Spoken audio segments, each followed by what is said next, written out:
नमस्कार, आप देख रहे हैं मिरर मीडिया। मैं हूं अनुपम कुमार। बढ़ते हैं आज की सुर्खियों की ओर।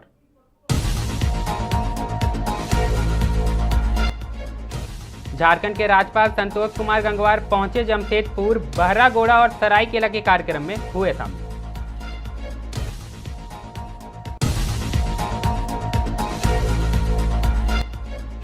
लापुंग में जमीन विवाद के बीच पुलिस और ग्रामीणों में झड़प, 2 पुलिसकर्मी घायल, रिम्स में इलाज जारी।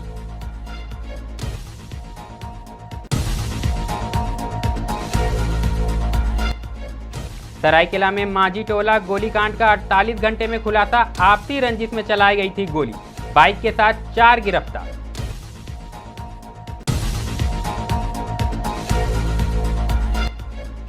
बोकारो के कोनार नदी के चेक डैम में बड़ा हादसा, नहाने के दौरान डूबा नाबालिग, इलाज के दौरान हुई मौत।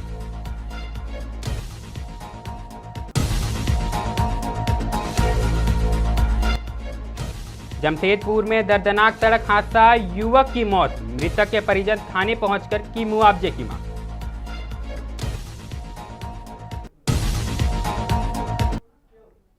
अब खबरें विस्तार से।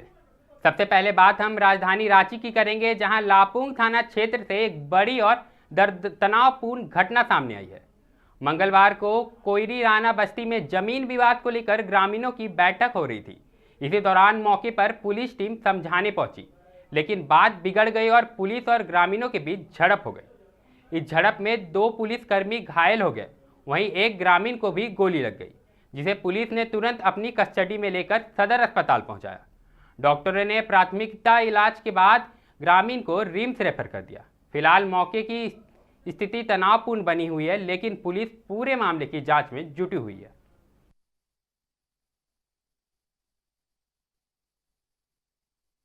जिले में बकरी ईद के अवसर पर शांति, सौहार्द और भाईचारा बनाए रखने के उद्देश्य से मंगलवार को सरायढेला में शांति समिति की बैठक आयोजित की गई।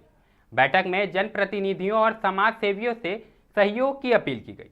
पुलिस प्रशासन ने भरोसा दिलाया कि विधि व्यवस्था बनाए रखने के लिए हर संभव सहायता दी जाएगी और आवश्यकता अनुसार पुलिस बल तैनात रहेंगे।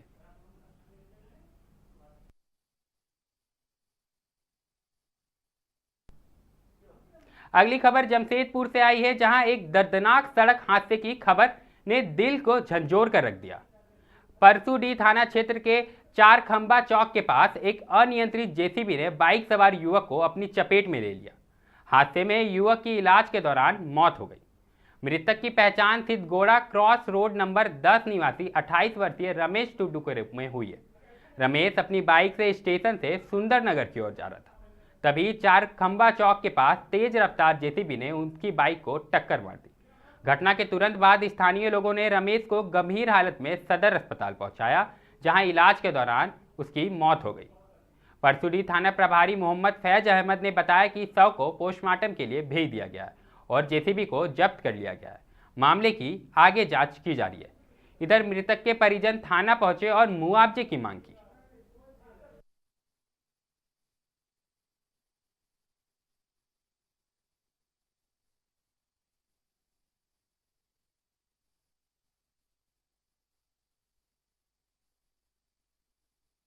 चारखंबा चौक पे एक जेसीबी और एक मोटरसाइकिल सवार के बीच टक्कर हुआ है।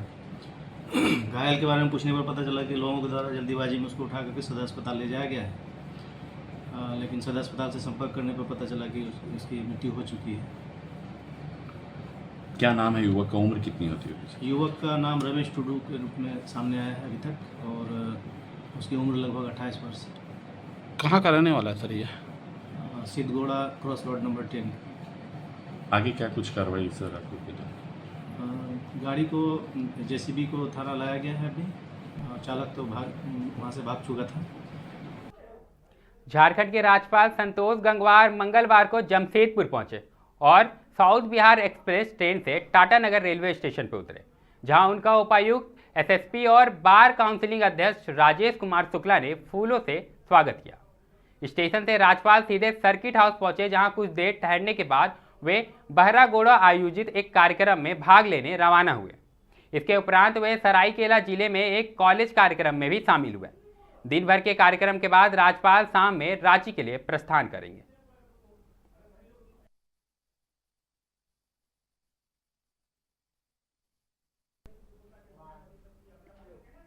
अब रुख हजारीबाग का करेंगे, जहां एक बड़ी शिक्षा से जुड़ी खबर सामने आई है।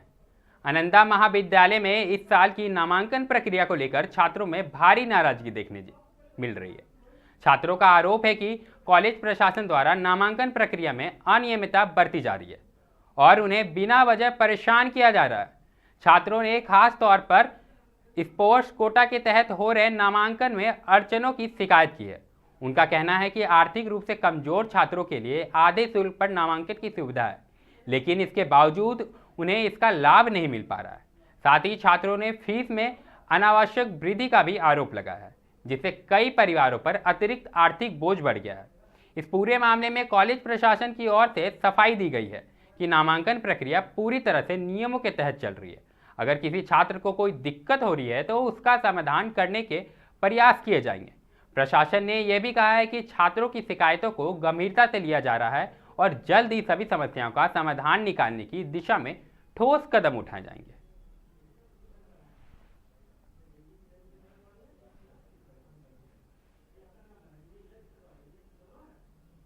बच्चा का एडमिशन के लिए हम लोग गए। ये बच्चा 4 दिन से चतरा से आ रहा है। बच्चा का स्पोर्ट्स कोटा में एडमिशन हो सकता है, स्पोर्ट्स टीचर यहाँ पे बोल रहे हैं कि एडमिशन हो सकता है, उसके बाद ही प्रिंसिपल सर अलाउ नहीं कर रहे कि एडमिशन हम करेंगे और बच्चा को 4 दिन से घुमाया जा रहा है। ये बच्चा के पास हाफ पेमेंट का एडमिशन हर कॉलेज में रहता है, नियम रहता है कि हाफ पेमेंट में एडमिशन करा सकते हैं। उसके बाद भी ये बच्चा को डेली यहाँ कॉलेज से घुमा दिया जा रहा है। बोल रहा है अगर पैसा नहीं है तो तुम जाके सब्जी बेचो, ये करो, लेकिन ये कॉलेज में पढ़ने लायक नहीं है। आज क्या कुछ किया आप लोग? आज हम लोग कॉलेज में बात करने के लिए टीचर लोग से गए, तो प्रिंसिपल सर का कहना है कि हम बात नहीं करेंगे, तुम लोग को यहाँ कॉलेज में बैन करवा देंगे और पुलिस को बुला के हम लोग को डराने का काम किया जा रहा है। छात्र नेता हैं लोग कुछ कॉलेज में जो आए दिन परेशानी पैदा करते हैं। किस तरीके से परेशानी पैदा करते हैं, जबकि हम हमेशा उपलब्ध हैं, प्रिंसिपल रहें या न रहें, हर एक समस्या को सुनने के लिए। हाँ, आर्थिक समस्या हमारे से पड़े है, इसलिए उस पर हम निर्णय नहीं ले पाते हैं।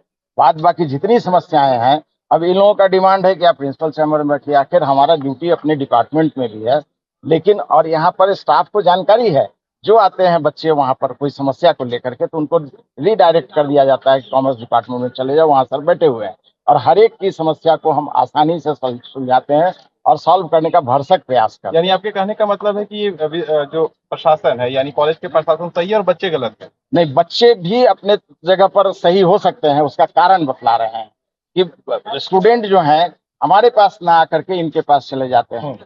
अगर हमारे पास अगर आए और न सुने तब तो हम समझेंगे। आखिर वजह क्यों है? छात्र नेता पास भी क्यों पहुंच रहे हैं? छात्र नेता इसी तरीके की व्यवस्था में रहते हैं कि शायद हमारे पास आ जाए तो हम समस्या को लेकर के प्रशासन मैं जहां तक समझता हूँ। कहा जा रहा है बिना सरायकेला खरसावां जिले के आदित्यपुर थाना क्षेत्र में 1 जून को हुए माझी टोला गोलीकांड का पुलिस ने 48 घंटे में खुलासा कर दिया। इस मामले में शामिल 4 अपराधियों को गिरफ्तार कर न्यायिक हिरासत में भेज दिया गया। गिरफ्तार आरोपियों में मोहित प्रमाणिक, सुजल अधिकारी, रोहित देशपांडे और जीसु गोप शामिल है। प्रेस कॉन्फ्रेंस में एसपी मुकेश कुमार लुनियात ने बताया कि हमले की वजह आपसी रंजिश थी। घायल दीपांकर भुइया ने पहले मोहित के पिता सुभाष प्रमाणिक पर गोली चलाई थी, जिसका बदला लेने के लिए इस वारदात को अंजाम दिया गया।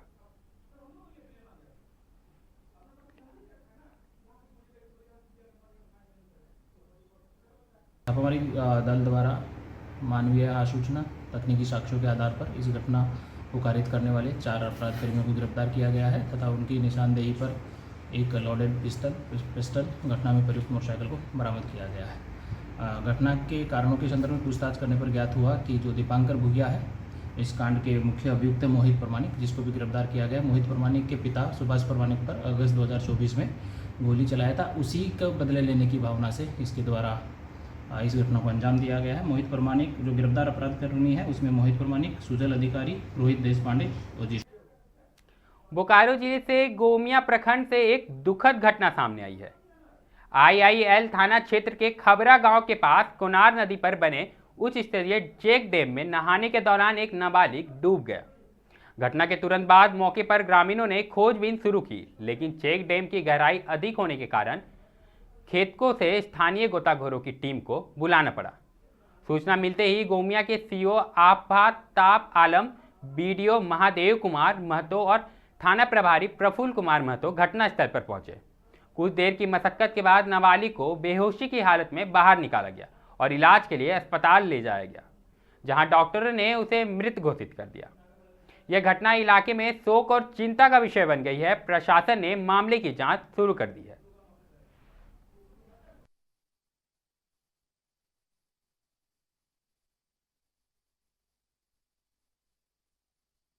15 वर्षीय बालक का डूबने से मृत्यु हो गया है।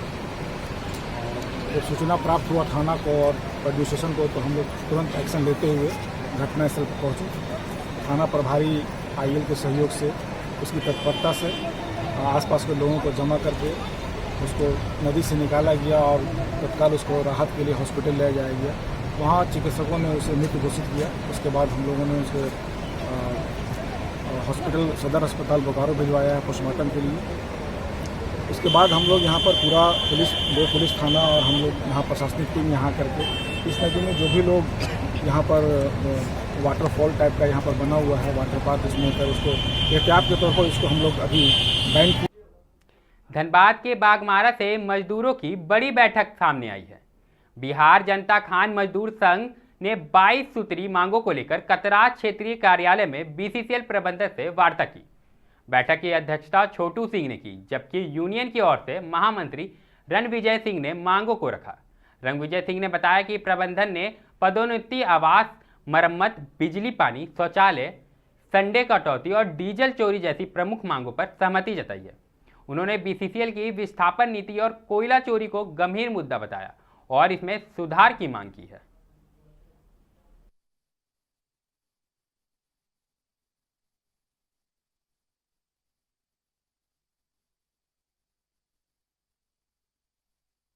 सकारात्मक वार्ता हुई यहाँ के कतरात एरिया के महाप्रबंधक से।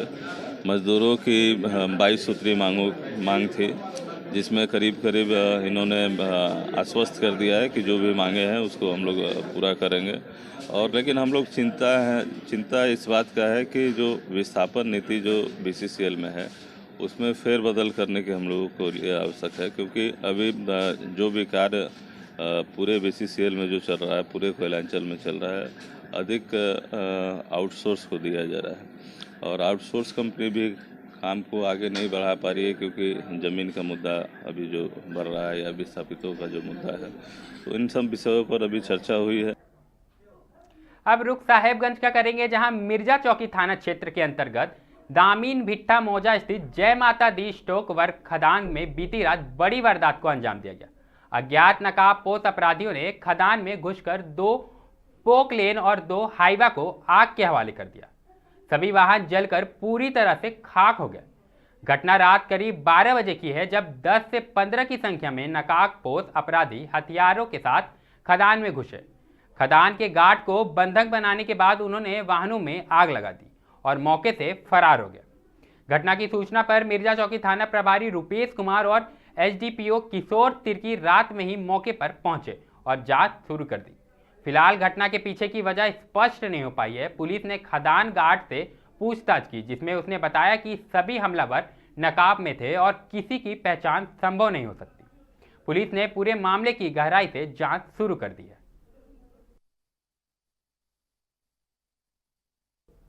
फिलहाल खबरों के दौर में इतना ही। ऐसी खबरों से हम आपको अपडेट कराते रहेंगे। देखते रहे मिरर मीडिया।